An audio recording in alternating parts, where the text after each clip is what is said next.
Madhya Pradesh high court ने 12 साल बाद एक पिता को उसकी लड़की के साथ बलात्कार के मामले में दोष मुक्त साबित कर दिया। पीड़ित पिता 12 साल तक बिना किसी जुर्म के सजा भोग रहा था।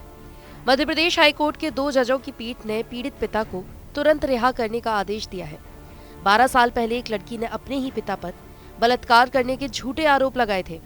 पुलिस ने पिता को गिरफ्तार कर लिया था। विचरण न्यायालय ने बिना पूरी तहकीकात किए पिता को सजा सुना दी थी।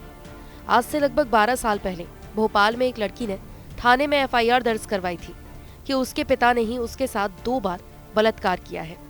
कहानी के अनुसार लड़की ने बताया था कि उसके पिता ने उसके साथ जबरदस्ती की। उसके बाद वो भागकर अपने नाना के यहाँ चली गई।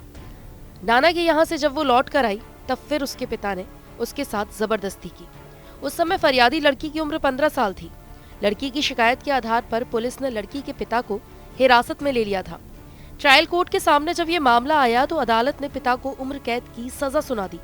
इसके बाद से ही वो जेल में बंद है। पिता की ओर से इस मामले में अपील लगाई गई, लेकिन कोई वकील सामने नहीं आया। तब ये मामला हाईकोर्ट की विधिक सहायता के पास पहुंचा। साल 2013 में पहली बार इसमें पिता ने अपनी सजा को गलत बताते हुए अपील लगाई थी, लेकिन कोर्ट ने तकनीक के आधार पर मामले को खारिज कर दिया था। 2013 के बाद इस मामले में सुनवाई 2020 में हुई, जब विधिक सेवा आयोग द्वारा एडवोकेट विवेक अग्रवाल को इस मामले की फाइल दी गई। विवेक अग्रवाल ने फाइल को पढ़ने के बाद कोर्ट के सामने जो तथ्य रखे, उसने ये साबित कर दिया कि सचमुच में हमारा कानून अंधा कानून है। एडवोकेट विवेक अग्रवाल ने बताया कि इस मामले में कई कानूनी खामियां थी। विवेक अग्रवाल ने बताया कि किसी भी बलात्कार के मामले में धारा 165 के तहत फरियादी के जज के सामने बयान होते हैं, जो इस मामले में नहीं करवाए गए। वहीं अदालत में जिस लड़की ने अपने पिता पर बलात्कार का आरोप लगाया था, उसने ही बताया था कि उसने थाने में ये शिकायत अपने प्रेमी के कहने पर की थी।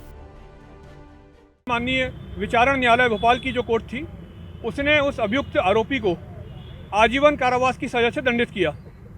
उस आजीवन कारावास की सजा के खिलाफ माननीय मध्य प्रदेश उच्च न्यायालय में सन 2013 में उस सजा के खिलाफ अपील प्रस्तुत की गई, जिसकी फाइनल बहस 24 जनवरी 2024 को माननीय न्यायालय श्रीमान डबल बेंच, जो माननीय उच्च न्यायालय की डबल बेंच थी, उसके समक्ष आया।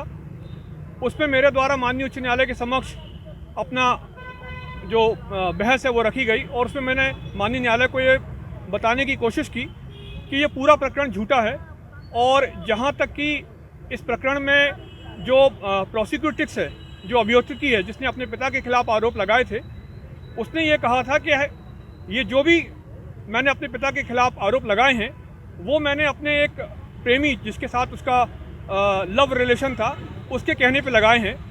और जब उसका ट्रायल चल रही थी, उस समय उनके वकील साहब ने, जो आरोपी के वकील साहब हैं, उन्होंने उससे जब पूछा कि क्या आपने अपने प्रेमी के कहने पर अपने पिता के खिलाफ रिपोर्ट लिखाई है, तो उसके द्वारा ये बोला गया कि हाँ, मैंने अपने प्रेमी के कहने पे ही ये रिपोर्ट लिखाई थी।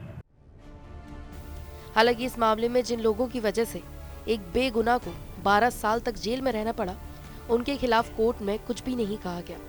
फिलहाल पीड़ित भोपाल जेल में बंद थे। विवेक अग्रवाल के अनुसार अब उनकी रिहाई हो चुकी है।